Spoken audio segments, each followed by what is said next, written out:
Treasure Island by Robert Louis Stevenson. Chapter 15. The Man of the Island.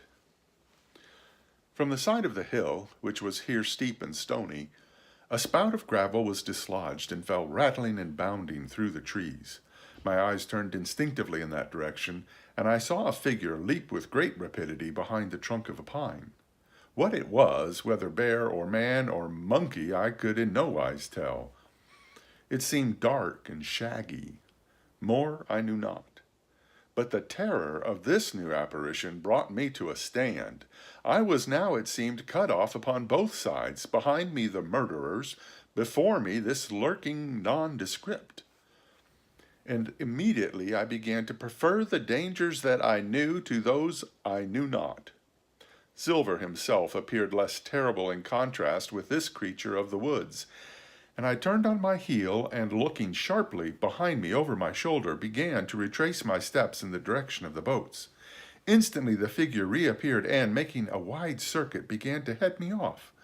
I was tired at any rate, but had I been as fresh as when I rose, I could see it was in vain for me to contend in speed with such an adversary.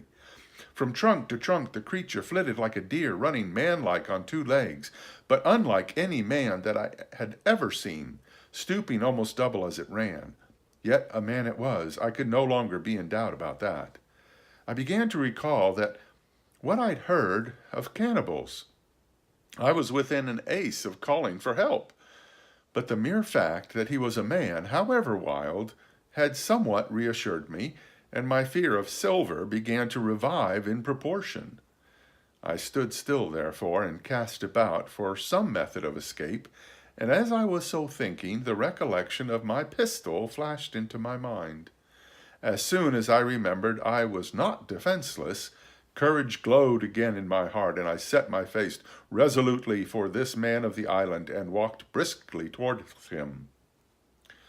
He was concealed by this time behind another tree trunk, but he must have been watching me closely, for as soon as I began to move in his direction, he reappeared and took a step to meet me. Then he hesitated, drew back, came forward again, and at last, to my wonder and confusion, threw himself on his knees and held out his clasped hands in supplication. At that I once more stopped. "Who are you?" I asked. "Man God," he answered, and his voice sounded hoarse and awkward, like a rusty lock. "I'm poor man God, I am, and I haven't spoke with a Christian these 3 years." I could now see that he was a white man like myself, and that his features were even pleasing. His skin, wherever it was exposed, was burnt by the sun, even his lips were black, and his fair eyes looked quite startling in so dark a face. Of all the beggarmen that I had ever seen or fancied, he was the chief for raggedness. He was clothed with tatters of old ship's canvas and old sea-cloth, and this extraordinary patchwork was all held together by a system of the most various and incongruous fastenings, brass buttons, bits of stick, and loops of tarry gaskin. About his waist he wore an old brass-buckled leather belt, which was the one thing solid in his whole accoutrement. 3 years!" I cried. "Were you shipwrecked?" "Nay, mate," he said. "Marooned." I had heard the word, and I knew it stood for a horrible kind of punishment common among the buccaneers, in which the offender is put ashore with a little powder and shot and left behind on some desolate and distant island. "Marooned 3 years agone," he continued, "and lived on goats since then, and berries and oysters. Wherever a man is, says I, a man can do for himself. But, mate, my heart is sore for a Christian diet. You mightn't happen to have a piece of cheese about you now. No. Well, many's the long night I've dreamed of cheese, toasted mostly, and woke up again, here I were." "If ever I can get aboard again," said I, "you shall have cheese by the stone." All this time he had been feeling the stuff of my jacket, smoothing my hands, looking at my boots, and generally, in the intervals of his speech, showing a childish pleasure in the presence of a fellow creature. But at my last words he perked up in a kind of startled slyness. "If ever you get on board again, says you," he repeated. "Why now, who's to hinder you?" "Not you, I know," was my reply. "All right you was," he cried. "Now what do you call yourself, mate?" "Jim," I told him. "Jim, Jim," says he, quite pleased apparently. "Well now, Jim, I've lived that rough as you've been ashamed to hear of. Now, for instance, you wouldn't think I'd had a pious mother to look at me?" he asked. "Why, no, not in particular," I answered. "Well, I had, remarkable pious, and I was a civil, pious boy. Could rattle off my catechism that fast as you couldn't tell one word from another. And here's what it come to, Jim. And it begun with Chuck Farthing on the blessed gravestones. That's what it begun with, but it went further than that. So my mother told me and predicted the whole, she did, the pious woman. But it were Providence that put me here, and I thought it all out on this here lonely island, and I'm back on piety. You don't catch me tasting rum so much. There's just thimbleful for luck, of course, first chance I have. I'm bound I'll be good, and I see to the way too.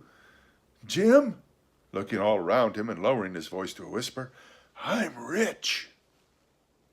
I now felt sure that the poor fellow had gone crazy in his solitude, and I suppose I must have shown the feeling in my face, for he repeated the statement hotly. "Rich, rich, I says. And I'll tell you what, I'll make a man of you, Jim. Ah, Jim, you'll bless your stars. You will. You was the first that found me." And at this there came suddenly a lowering shadow over his face, and he tightened his grasp upon my hand and raised the forefinger threateningly before my eyes. "Now, Jim, you tell me true. That ain't Flint's ship?" he asked. At this I had a happy inspiration. I began to believe that I had found an ally, and I answered him at once. "It's not Flint's ship, and Flint is dead. But I'll tell you true, as you ask me, there are some of Flint's hands aboard. Worse luck for the rest of us." "Not a man with one leg?" he gasped. "Silver?" I asked. "Ah, Silver. That were his name?" "He's the cook and the ringleader, too." He was still holding me by the wrist, and at that he gave quite a ring. "If you was sent by Long John," he said, "I'm as good as pork, and I know it. But where was you, do you suppose?" I had made my mind up in a moment, and by way of answer told him the whole story of our journey and the predicament in which we found ourselves. He heard me with the keenest interest, and when I had done, he patted me on the head. "You're a good lad, Jim," he said, "and you're all in a clove hitch, ain't you? Well, you just put your trust in Ben Gunn. Ben Gunn's the man to do it.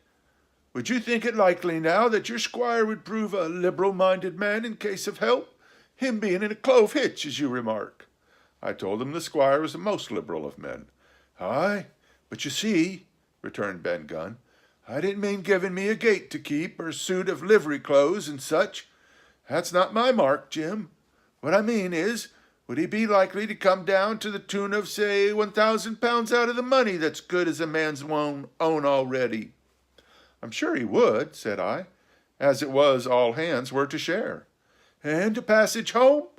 he added with a kind of great shrewdness. "Why," I cried, "the squire's a gentleman, and besides, if we got rid of the others, we would want you to help work the vessel home." "Ah," said he, "so you would." And he seemed very much relieved. "Now, I'll tell you what," he went on. "So much I'll tell you and no more. I were in Flint's ship when he buried the treasure. He had 6 strong seamen. They was ashore nigh on a week, and us standing off and on in the old walrus. One fine day up went the signal, and here come Flint by himself in a little boat, and his head done up in a blue scarf.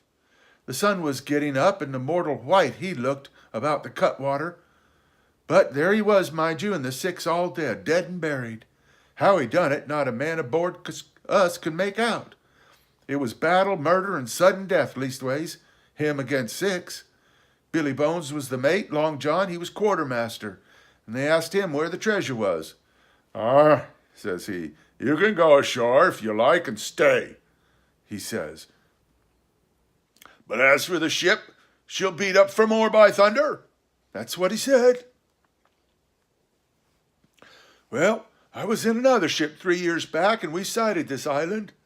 "Boys," said I, "there's Flint's treasure. Let's land and find it." The captain was displeased at that, but my messmates were all of a mind and landed. 12 days they looked for it, and every day they had the worst word for me, until one fine morning all hands went aboard. "As for you, Benjamin Gunn," says they, "here's a musket," they says, "and a spade and a pickaxe. You can stay here and find Flint's money for yourself," they says. Well, Jim, 3 years have I been here, and not a bite of Christian diet from that day to this. But now you look here, look at me. Do I look like a man before the mast? "No," says you. "No, I weren't," said neither, says I. But with that he winked and pinched me hard. "Just you mentioned them words to your squire, Jim," he went on. "Nor he weren't neither, that's the words. 3 years he were the man of this island, light and dark, fair and rain, and sometimes he would maybe think upon a prayer," says you, "and sometimes he would maybe think of his old mother. So be as she's alive, you'll say. But the most part of Gunn's time, this is what you'll say, the most part of his time was took up with another matter, and then you'll give him a nip too, like I do." And he pinched me again in the most confidential manner. "Then," he continued, "then you'll up and you'll say this, 'Gunn is a good man,' you'll say, 'and he puts a precious sight of more confidence, and precious sight, mind that, in a gentleman born than in these gentlemen of fortune, having been one himself.'" "Well," I said, "I don't understand one word that you've been saying, but that's neither here nor there, for how am I to get on board?" "Ah," said he, "that's the hitch for sure. Well, there's my boat that I made with my own 2 hands. I keep her under the White Rock. If the worst came to worst, we might try that after dark." "Hi!" he broke out. "What's that?" For just then, although the sun had still an hour or 2 to run, all the echoes of the island awoke and bellowed to the thunder of a cannon. "They have begun to fight!" I cried. "Follow me!" And I began to run towards the anchorage, my terrors all forgotten, while close at my side the maroon man in his goatskins trotted easily and lightly. "Left, left," says he. "Keep to your left hand, mate, Jim. Under the trees with you. There's where I killed my first goat. They don't come here now. They're all mast-headed on them mountings and for fear of the Benjamin Gunn. Ah, and there's a cemetery, he must have meant. You see the mounds? I come here and prayed nows and thens, when I thought maybe a Sunday had about due. It weren't quite a chapel, but it seemed more solemn-like. And then, says you, Ben Gunn was short-handed, no chaplain, so no Bible, just the flag, he says." So he kept talking as I ran, neither expecting nor receiving an answer. The cannon shot was followed after a considerable interval by a volley of small arms. Another pause, and then, not a quarter of a mile in front of me, I beheld a Union Jack flutter in the air above a wood. End of chapter 15, end of part 3.